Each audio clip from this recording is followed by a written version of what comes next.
Hello friend, welcome back to the new vlog. आज के नए व्लॉग में आपका स्वागत है। तो अभी बज चुके हैं शाम के 6। तो आप सभी को very very much good evening. कुछ भी राधिका। तो અત્યારે વાગી ગયા છે 6:15। તો મમ્મીની લોકો ગયા છે બહાર। સવારના જ મમ્મી 12 વાગ્યા છે, સવારના 10 વાગે બહાર ગયા છે, કારણ કે હમણાં આવે છે અમારા બાની પાંચમ। કાશીબાની પાંચમ આવે છે ને, તો એના માટે જે સામાન લેવાનો હોય, સીધું ભરવાનું છે, વાસણ લેવાના, એવું બધું છે, એ બધું મમ્મી લેવા ગયા છે। તો આવશે ત્યારે બધું બતાવશે।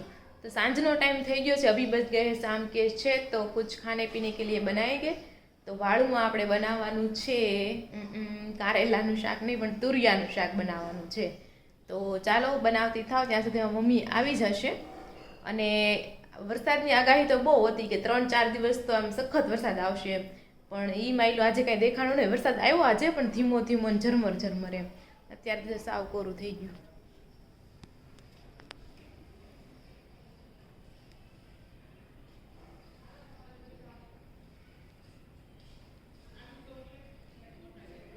તો એવું બધું છે, પણ છે ને કપડાં સુકવવા બહુ કેવરાયું, કારણ કે પેલા પવન વધારે હતો ને વાદળા આવતા હતા। તો મેં કીધું કેમ થાય, વરસાદ આવશે કે નહીં આવે એમ।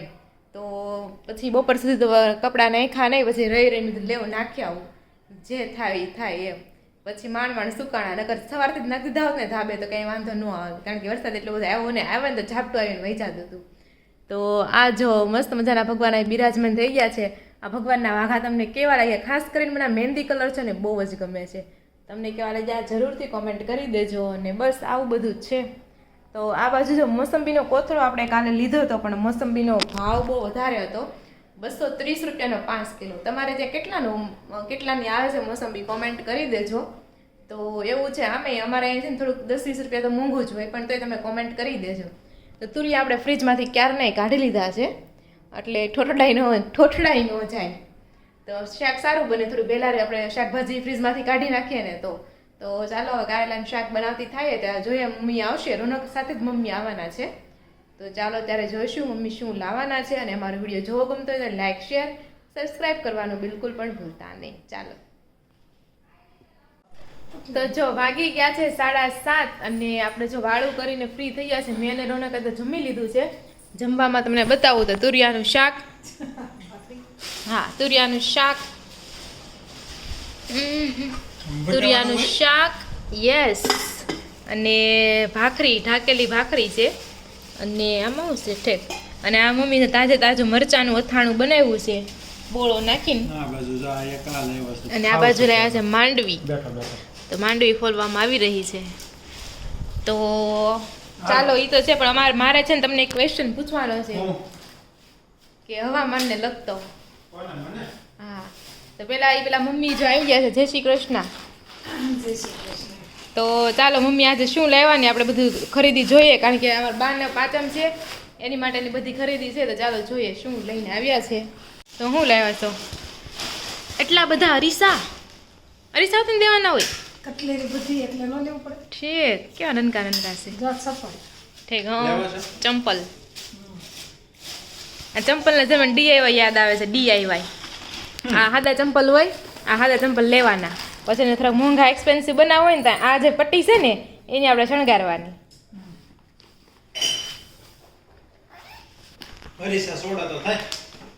હાલે તમ તારે હારો લેસ તમે ચોટી જાય ને તો એ મસ્ત થઈ જાય। આ ગોરાણીમાં નાખી જોઈએ। ઠીક, ગોરાણીમાંનો હાડલો, હા, સણિયા છે, પીસ બરોબર, સરસ છે, આખી જોડી લાલ ગુલાબી એને કીધું તો મને કે ટમેટા કલર ઉપર લેજો, એટલે લાલ ન કહેવાય છે। અને એવું લાગે ને। અને આ બીજી આપણે થાળીઓ ઉપર તૈયાર કરીને હા એમાં પીસ મૂકવાના છે। કેટલા હોય? 5 પીસ બધા થઈને ચાર છે।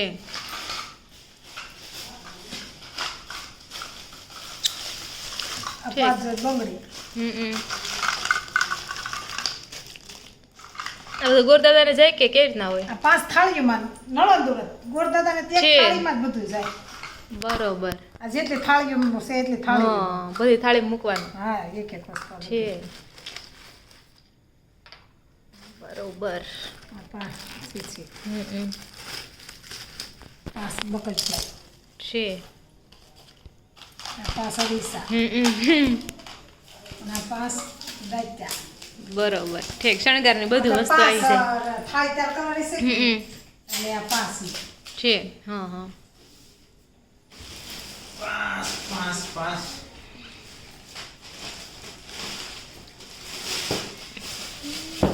આતા પપ્પા કાઢી કવર લેવી છે હા હા કાપડ બરોબર એમ તો આ ગાટલીનું કવર આવેલું જ છે પણ એ કે એ ન હાલે કોટનનું કાપડ જોઈએ એમ આ કોટન એટલે હમ એટલે ગાટલીનું ફરીથી બીજું કવર બનાવવાનું છે કવર ઉપર કવર ચડાવવાનું છે હા આપણે આ ગાદીનો કલર કેવો છે?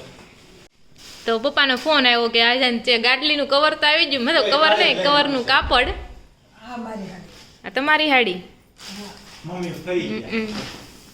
મમ્મી ફરી ગયા એમ તો ફરી જ ગયા ને જાત્રા વખતે કે હવે મારે દિવાળી સુધી કઈ શોપિંગ ની જરૂર નહીં એમ જ હોય પણ ઈ ગયા લેવા એટલે બીજું લેવા છે બીજ લઈને આવ્યા. સરસ કાપડ સરસ છે પપ્પાએ કીધું ને એટલે મેં કીધું ઓહો આગળ આવે ને તે પૂછ જઈશ હા હા અને મેન ઇમ્પોર્ટન્ટ જે થાળી લેવા ગયા હતા એ થાળી હા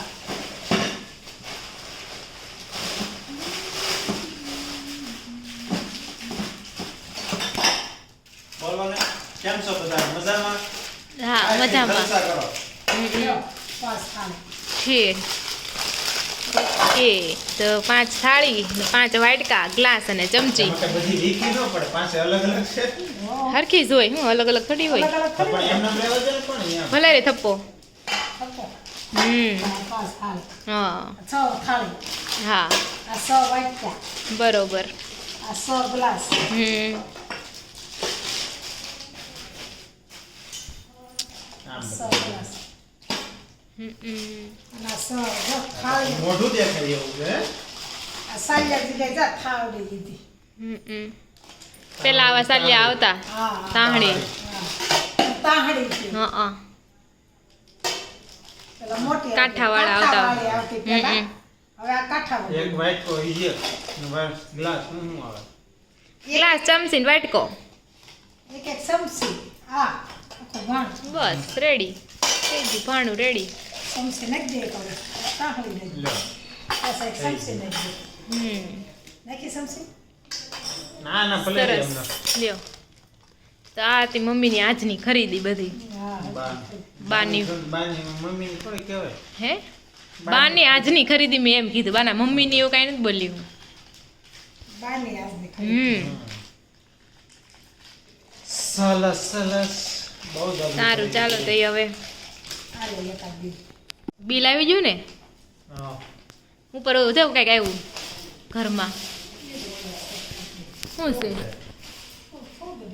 ફૂદડી કાંઈ નથી ઈ ઓલું આ કે શું કે એને વાણી વાણિયો નથી મોટું છે કાંઈક બીજું છે પંખા ઉપર ગયું છે હવે શું હશે હા કાંઈ ના જે હોય હું તું કહેતી હતી કાંઈ બિલ આવી જાય તો બિલ ભરો નાખો એમ બીજું હું આ બેલ ભરી દીધું હોય તઈ જ અહીંયા ઠીક એવું છે કામ ત્યાં આવે ઓ એ વાત છે એમને એમ કે તો કાંઈ ના એના બેન એક પાકીટ મને એમને આપો ને હું તમને હાજર મારો છોકરો આવે ને પછી બિલ તમને મોકલું એમ કે કોઈ ન કે. બિલ પેમેન્ટ કર્યું તે જ આવવા દે આપણે બિલ આપી દીધું હોય તો આપણે ઘણી વાર પાછા આવી છે આપણે કપડાની ખરીદી કરી હોય ડ્રેસની ને એની તો નથી આવતા પાછા ફિટિંગમાં ગયા હોય તો એમ. એ વાત અલગ છે આમાં તો ક્યાં ફિટિંગ નું ને એવું કઈ આવે હમ.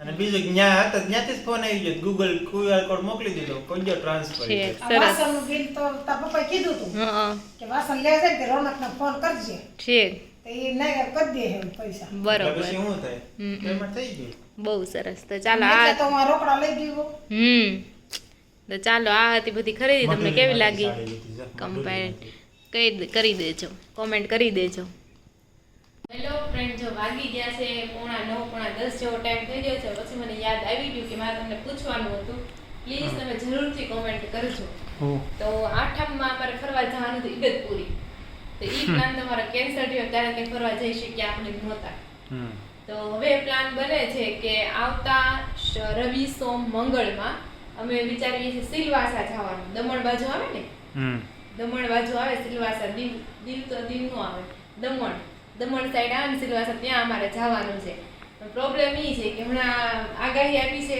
કે અઠવાડિયું વરસાદ આવશે અતિથી ભારે અતિ વરસાદ ન્યુટ્રલ કે અતિથી ભારે અતિ વરસાદની આગાહી એમ. હમ તો તમે કોમેન્ટ કરી આગાહી તો આપી પણ આજ તો કઈ એટલો વરસાદ આવ્યો નહીં. હમ તો હવે કેમ ગરમી વિચારવી છે એમ તો કોઈને થોડુંક નોલેજ હોય આ હવામાનનું એમાં બધું બીજા શું કરે ઈ સાઈડ કે આગાહી- રહેતા હોય કે એવું કંઈક હોય હા તો થાય તો કમેન્ટ કરજો કે જવા જેવું છે કે નથી અત્યારે એમ કે અમે એક વીક પોસ્ટપોન એક વીક ને પછી તો મહિનો સુધી પાછી મહિનો સુધી જવાય એમ છે નહીં જવું હોય તો આ સોમ મંગળમાં જવાય એમ છે તમે જરૂરથી કમેન્ટ કરજો અને ચાલો હું પણ જોઉં છું કે આ વખતે પ્લાન સક્સેસ જાય છે કે નથી જતો ઇગતપુરી તો જઈ આવ્યા એવી રીતના સિલવાસાઈ જઈ આવશું કાંઈ નહીં આ જો ઇનકેસ આ ન બને હા તો પછી એને પછી શનિ રવિ કંઈક આપણે આપણી રીતે ગોઠવશું આપણે આપણે રીતે ગોઠવીશું એમ. હા ઓકે તો આમાં તમે બીજા સાથે નહીં ઘરના સાથે જવાના જ આવી કદાચ તમને આઈડિયા પણ આવી ગયો હશે પણ હું તારી કહેતી નથી નાનત કેમ બહુ મોટી જાત્રા કરવા જવાની હોય જાત્રા કરવા જાય છે મમ્મીની બીજી તારીખે હમ તો ચાલો એવું બધું છે એટલે મારા મમ્મી નહીં આના મમ્મી જાય છે મમ્મી હા જાય એમ છે ચારધામની જાત્રા ઉપર તો ચાલો એવું બધું છે તો તમે પ્લીઝ કોમેન્ટ કરવાનું ભૂલતા જ નહીં કોમેન્ટ કરી દેજો કે કેમ છે હવામાન જવાય એવું છે કે નથી જવાય એવું કે કાતર અંબાલાલનો નંબર હોય ફોન નંબર હા તો એને પૂછી જાય કે સ્પેશિયલ સિલવાસાની કંઈક આપો એમ હા સ્પેશિયલ સિલવાસા અમારે જવું છે તેને ત્યાંનું હવામાન કેવું રહે એમ એમ કે જામમાં વાંધો ન આવે પણ આ ભારે વરસાદની આગાહી છે ને એટલે એમ થાય કે રસ્તામાં કઈ ઇશ્યુ એવો હોય તો એમ કારણ આપણે જોયું નતું જુનાગઢમાં ગીરના જંગલમાંથી આમ નીકળતા અને ગાડી પસાડી જોયું હતું કેટલું પાણી ભરાઈ ગયું હતું એ તો પછી ત્યાં તો વરસાદ જ પડ્યો તો પછી એમ જ હોય ને પછી એમ થાય એટલે રસ્તામાં આપણને કઈ થવું ન જોઈએ આમ ફસાવી ન જોઈએ એટલે આપણે પૂછવાનું થાય છે તો લાઈક જરૂરથી કોમેન્ટ કરી દેજો આજનો બ્લોગ ગમ્યો હોય તો જરૂરથી લાઈક શેર સબસ્ક્રાઇબ કરી દેજો would you like to say anything else no વાહ તો ચાલો આ સાથે જ આપણે આજનો બ્લોગ અહીં એન્ડ કરીશું ફરી મળીશું કાંઈ નવા બ્લોગ સાથે ત્યાં સુધી જય શ્રી કૃષ્ણ અને રાધે રાધે